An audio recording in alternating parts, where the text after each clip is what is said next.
Bom, eu queria falar então hoje sobre a relação que é extremamente importante, né, e fundamental entre a sua escolha de investimento e o ciclo de vida, né, a fase de vida, o momento dentro do seu ciclo de vida em que você se encontra, né, ao fazer essa escolha. Na verdade, quando você entra numa corretora, né, quando você vira cliente de uma corretora ou de um banco, você é submetido a um questionário, né, que tem o nome de API, que é a Análise do Perfil de Investidor. E esse questionário ele busca estabelecer e responder 3 questões, basicamente. Primeiro, qual o seu objetivo com esse investimento, né? O que você espera de retorno dele? Você quer investir para simplesmente proteger o seu patrimônio? Você quer um crescimento exponencial de patrimônio? Você quer a geração de renda com esse seu investimento? Depois, quanto tempo você pretende permanecer investido? Então, se você é um investidor de longo, médio ou curto prazo, e por fim, qual o seu nível de conhecimento em matérias de ativos financeiros. E esse questionário, né, que é definido como suitability, né, quer dizer, um questionário de adequação do perfil do investidor realizado pelas corretoras e bancos, uma vez tendo ele sido respondido, ele vai te colocar então em 3 grandes grupos distintos, né? Ou você é um investidor conservador, ou moderado, ou arrojado. E o que a gente observa é que isso não faz muito sentido na prática. Esse estabelecimento de um perfil arquetípico, né,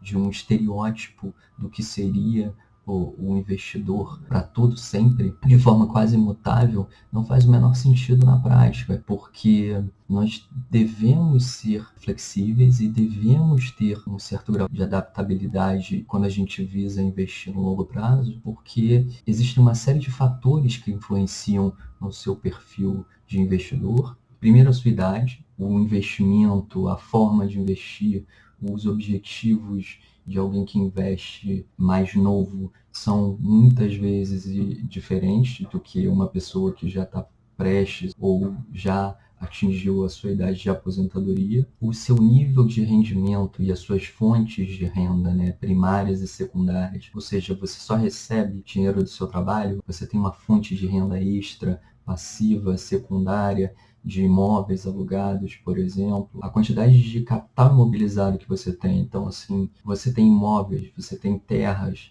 você tem uma herança a receber e, por fim, o seu perfil de risco, né? O seu perfil transitório de risco, vamos dizer assim, a sua propensão a tomar risco e o seu equilíbrio psicológico frente às oscilações e à volatilidade dos ativos no mercado. Então, esses são fatores que influenciam de forma brutal na sua escolha de investimento e eles se alteram ao longo do tempo, se alteram no momento de vida que você se encontra. E um outro fator, que seria um fator extrínseco, né, que não seria intrínseco do investidor como esse que eu acabei de citar, seria o próprio ciclo econômico que a gente está vivendo. Você imagina que a macroeconomia influencia em todos os grandes investimentos, né? Seria como um fio-guia, pelo menos, dos investimentos. Então, não tem como a gente funcionar totalmente alheio a essa influência externa. Você imagina que em 2014 a 2016, até antes disso,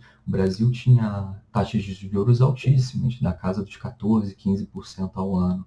Então, mesmo aquele investidor enquadrado dentro de um perfil arrojado, muito provavelmente optou por deixar o seu dinheiro, era o que fazia sentido na época, deixar grande parte do seu dinheiro alocado em títulos de renda fixa, porque era difícil você ganhar na renda variável com uma taxa livre de risco de 14, 15% ao ano. Então, a gente teria aí um quadro clássico de desenquadramento entre o perfil de investidor e o investimento que ele havia escolhido na época. Da mesma maneira, atualmente, muitos investidores da renda fixa têm migrado para a renda variável. Isso é um movimento natural, considerando que a gente está num movimento cadente de quedas estruturais de juros no Brasil e no mundo, e não faz sentido, mesmo para um investidor conservador, manter totalmente a sua alocação em títulos de renda fixa que estão pagando um juro real da casa de 1% ao ano, quando a gente considera a inflação. Dependendo do investimento, até menos do que isso. Inclusive, dependendo do investimento, você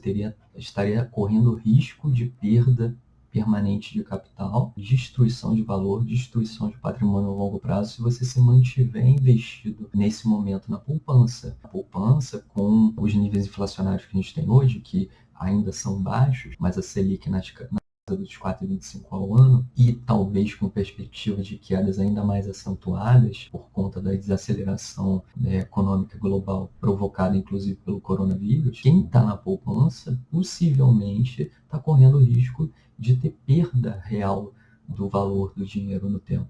Então, você é um investidor conservador, mas que está correndo um risco muito maior do que alguém que poderia estar alocado numa ação boa pagadora de dividendo na Bolsa de Valores, por exemplo. Por tudo isso, não faz sentido, apesar de existir a necessidade de se respeitar o que eles chamam de suitability, né, que é justamente a adequação de um perfil de investidor para cada CPF inscrito nas corretoras de valores. Para quem realmente busca ver crescimento de patrimônio no longo prazo, esse tipo de enquadramento precisa ser muito mais flexível do que ele é hoje e do que é preconizado pelas corretoras e pelos bancos. Então vamos imaginar um médico ou uma médica que acabou de se formar, ele está na sua plena capacidade produtiva e laborativa, ele tem interesse em entrar no mercado de trabalho, ele busca por vários plantões. Para ele,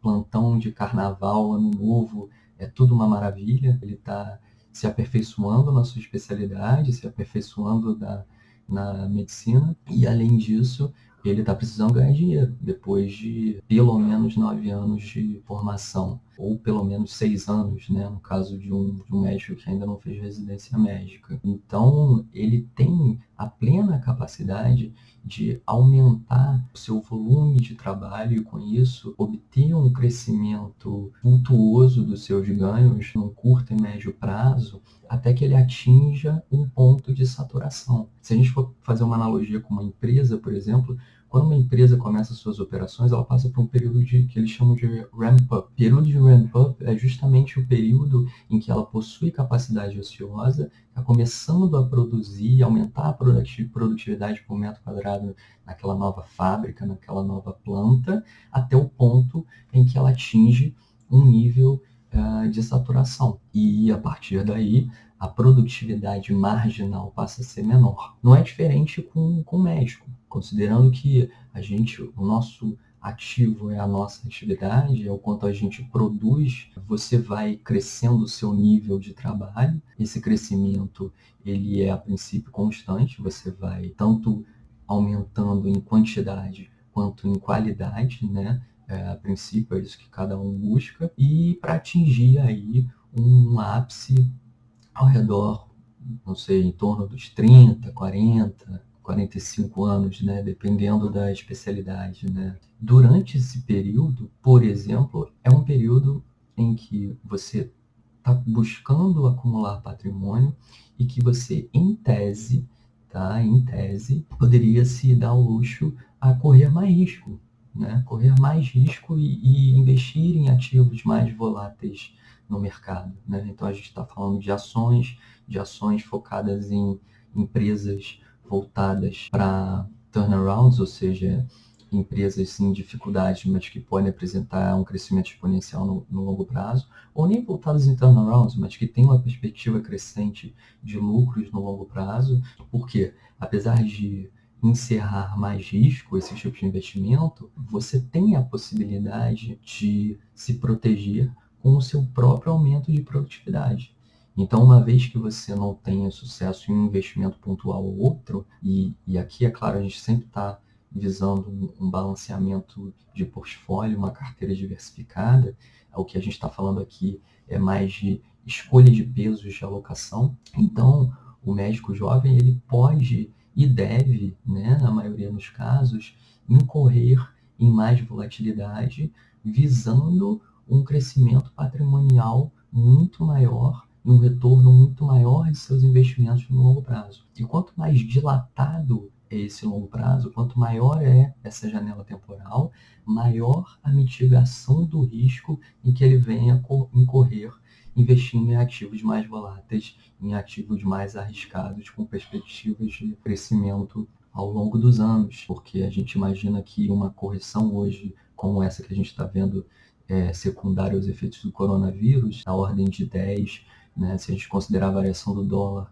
você teve uma queda da casa dos 18% só nesse ano em renda variável. Essa correção, quando a gente traz esse evento para o longuíssimo prazo, pode ser uma correção no seu portfólio de 2, 3, 5% no máximo. Por isso que o jovem pode e muitas vezes deve ter essa propensão ao maior risco. Uma vez que ele vai aumentando o seu nível de saturação laborativa, né? Quer dizer, vai encontrando mais plantões, vai se estabelecendo em hospitais, em clínicas, em consultórios, ele atinge um ápice dessa produção. Isso é natural. A partir daí, então, começa a ser interessante um rotacionamento de portfólio, ou seja, um rebalanceamento daqueles que seriam ativos mais arriscados, vamos dizer assim, como ações, fundos de investimento em ações, fundos de índices, né, que são os ETFs, né, que são fundos passivos que muitas vezes replicam uma cesta de diversas empresas em diversos setores da economia. Mudar esse padrão de investimentos em grandes cases de crescimento exponencial para, quando a gente fala de ações, empresas, por exemplo, que já são mais bem estabelecidas, que já trazem um retorno para um acionista mais consistente, mais constante, mais periódico, em que a periodicidade do ganho importa mais do que uma grande, imensa valorização no longo prazo.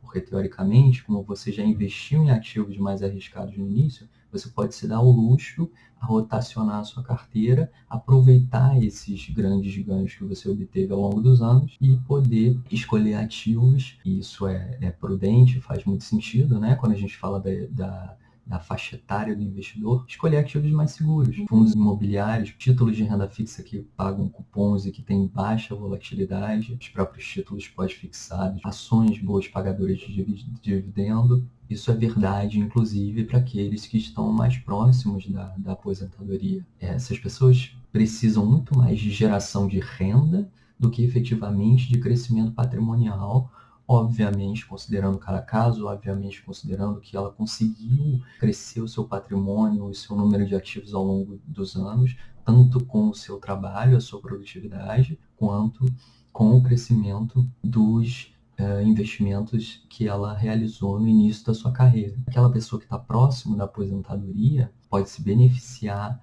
desses ativos geradores de renda, pagadores de dividendos, pagadores de rendimentos periódicos, mensais, semestrais, trimestrais, de uma grande parte em liquidez, ou seja, aqueles títulos que ele pode usar, ele pode vender imediatamente para poder utilizar esse valor nos seus gastos diários, para curtir sua vida mesmo de aposentadoria. Existe uma ideia de que a gente reduz os nossos gastos quando nós ficamos mais velhos. Na verdade, isso não é verdade. Você tem uma série de estudos que mostram que o nível de gastos, né, é intensificado, porque você tem gastos com saúde, por exemplo, porque você se propõe a viajar mais, você se locomove mais, você vai mais a restaurante. Tudo isso influencia diretamente no aumento do seu custo de vida, pode vir a influenciar. E, além disso, você passa a ter uma preocupação de herança mesmo, de deixar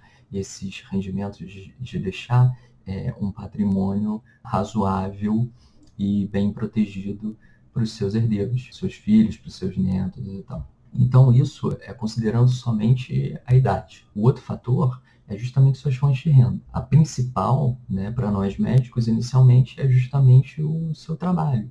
Mas à medida que você vai ganhando ativos, essas rendas, essas fontes de renda são diversificadas.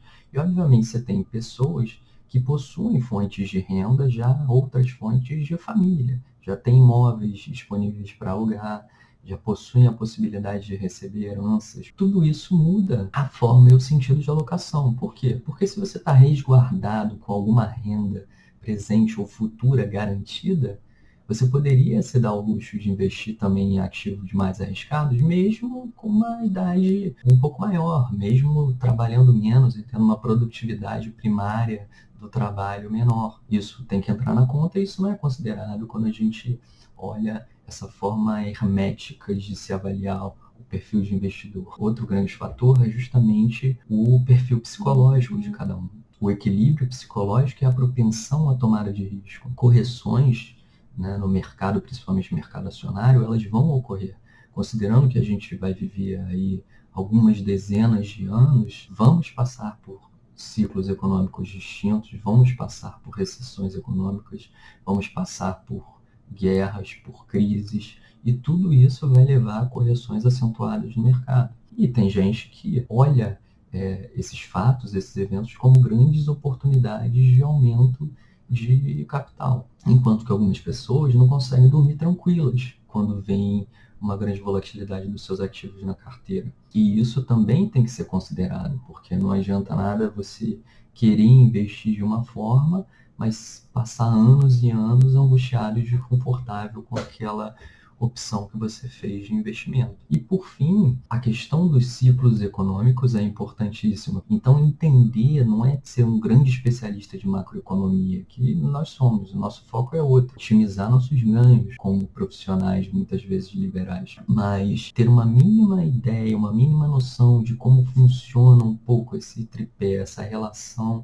entre taxa de juros, entre produtividade e atividade econômica, entre nível de emprego, como é a lógica dos crescimentos e dos decrescimentos de juros, dos grandes ciclos. Isso é interessante, porque você não precisa acertar aquela ação vencedora que vai se multiplicar por N vezes em 15, 20 anos, mas se você tiver uma boa noção do ciclo econômico vigente, você consegue fazer uma alocação razoável e focar os seus ganhos mesmo na sua produtividade do trabalho, né? Que acho que é a intenção, o objetivo da maioria das pessoas aqui. E outro fator que é muito peculiar de nós médicos é que nós somos profissionais de ganhos mistos. A maioria de nós possui a sua prática privada clínica de forma autônoma, né? Então nós somos trabalhadores autônomos, ao mesmo tempo em que muitos de nós mantemos contratos e mantemos um emprego público, que oferece muito mais estabilidade. E aí, se a gente for considerar aquele profissional, aquele médico, aquela médica cujos ganhos, cujos rendimentos mensais advêm primordialmente de um emprego estável público, imagina um profissional em que 80%, 90% do rendimento dele advém do serviço público. Esse profissional, ele pode tomar mais risco, porque aquele rendimento, por conta da sua estabilidade, ele funciona aproximadamente, né? Ele é uma proxy de um título público do governo, ou seja, um título livre de risco, se você for parar para pensar, e que te paga rendimentos mensais. Então é como se você tivesse investido grande parte dos seus ganhos em renda fixa e agora isso te permite, te dá a possibilidade de investir em ativos mais voláteis, mais arriscados, visando um ganho maior no longo prazo. Tudo isso tem que ser sintetizado, tem que obedecer, né? Idealmente, basicamente, três alicerces importantes num portfólio, né? Primeiro seria o crescimento de patrimônio, que é o que você busca inicialmente na carreira. O segundo, a geração de renda, que seria essa segunda ou terceira fase da sua vida, em que você já teve um grande acúmulo de ativos e busca viver à base deles. E o terceiro, que deve estar presente em maior e menor grau de alocação, sendo essa alocação sempre uma alocação que varia e é flexível ao longo do tempo, né, é o alicerce da proteção patrimonial. Ela é importantíssima, porque em tempos de crise é isso que te protege, é isso que permite a você rebalancear o seu portfólio, né, nessas grandes mudanças de ciclos econômicos, que basicamente, né, moeda forte, investimentos em moeda forte, dólar, euro, libra, franco suíço, iene, investimento em metais, né, então ouro, prata hoje basicamente, e a própria liquidez, a liquidez dos títulos públicos, a sua reserva de emergência, aquele valor que é plenamente acessível a você a qualquer momento para que seja utilizado tanto com gastos pessoais, como também na compra e na aquisição de ativos em momentos de maior estresse de mercado e momentos de maior aversão a risco. Esse é basicamente o panorama do que seria o ciclo de vida profissional e como todos esses fatores eles influenciam na escolha da alocação de investimento. Isso não é algo que é engendrado e definido de forma absoluta quando você responde o seu questionário, né? Quando você abre a conta na corretora. Isso não deve ser algo que é imutável ao longo do tempo. Pelo contrário, a adaptabilidade acho que é o critério fundamental nisso aí e é o que deve estar presente na cabeça de todo investidor. Como funciona esse ciclo de vida e como ele se relaciona com cada um desses fatores, com a idade, com a propensão à tomada de risco, com as fontes de renda primárias e secundárias, com os ativos já acumulados e imobilizados e com os grandes ciclos macroeconômicos.